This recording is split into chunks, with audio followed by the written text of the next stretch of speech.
I understand that because it is a series. It's not 2 games. It's not 1 game, right? If it was, 1 game, we're done. Yeah. But it is a series, and they have the opportunity because the coaching staff is good to adjust.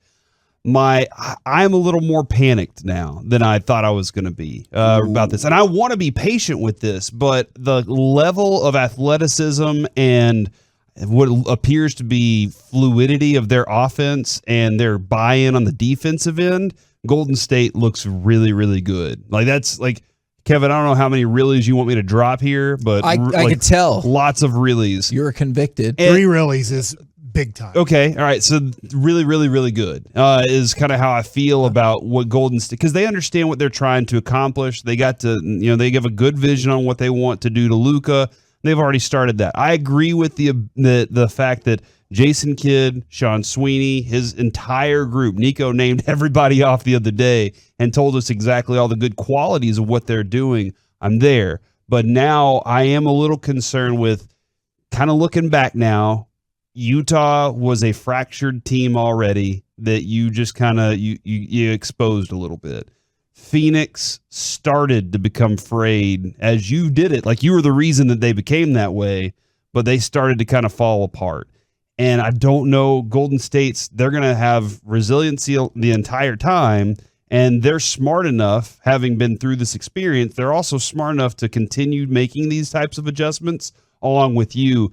Maybe even smart enough to say, we're going to make adjustments before you adjust, or we're going to have a backup for whatever you adjust to us. I'm a little more panicked about Phoenix.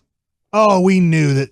How did we know that? We didn't. Down 2-0, we didn't know that. But nobody thought, hey, we could at some point we could really get them to turn on each other or to not want to play in this series. I mean, everybody thought that's the best team in the NBA. Yeah. And so, when we say the Warriors aren't going to, how do we know?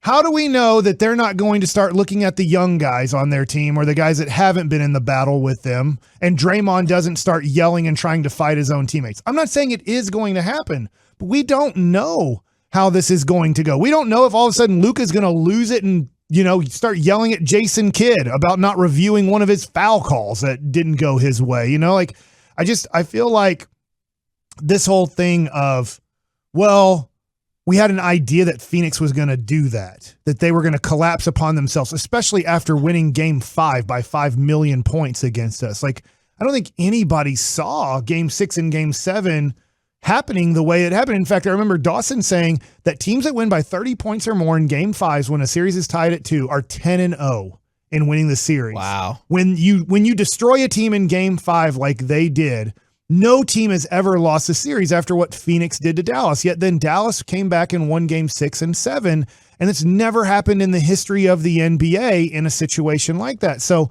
I'm not at all, Corey, am I trying to say, I hear what you're saying. This series we could get swept. I don't think we are. We could win the series. Right now, obviously, it's tougher to see us winning the series with what happened, but this is something where I'm just looking at Game 1. We were down. We won the fourth quarter by 10 points. We lost by 7. So, we were literally down by 17 going into the fourth quarter of Game 1, and they were destroying us in every which way. Crowder was 4 of 6. Bridges was 4 of 9. Ayton was 12 of 20. Paul was 7 of 13. Booker had the worst game, 7 of 20. So you could kind of look at this last game and go, hey, man, they killed us, but even Curry didn't go off. Curry was missing free throws at halftime. Curry was, I believe, was he 0 of 5 from 3? I think that is at correct. halftime, because then he made his next one and was 1 of 6. So you could look at it and go, boy, Devin Booker didn't even have a good game. We're in trouble. Cam Johnson off the bench was 6 of 10. JaVale McGee was 2 of 3. Cam Payne was 4 of 8. We are effed. And I did think kind of after Game 1 against Phoenix, oh no. But because of that Phoenix series, and maybe it's fool's gold, that I'm like, I still think we're okay. Yeah, and that's kind of why I'm in the same boat of, I think here's the reason I'll add that I'm a little more panicked. I didn't say that I'm not throwing everything out the window yet, because it'll get stuck on the rope. But that's a good point. This is a different team that knows how to win, that knows how to win, that has guys on the team that know how to win championships, a championship coach too. So that's involved too. And each one of these teams are different. The stakes are also higher now. So whenever people are like, hey, the shots just got to fall, as soon as the Mavs relax, that can happen. But, maybe they were pressing a little bit after the first.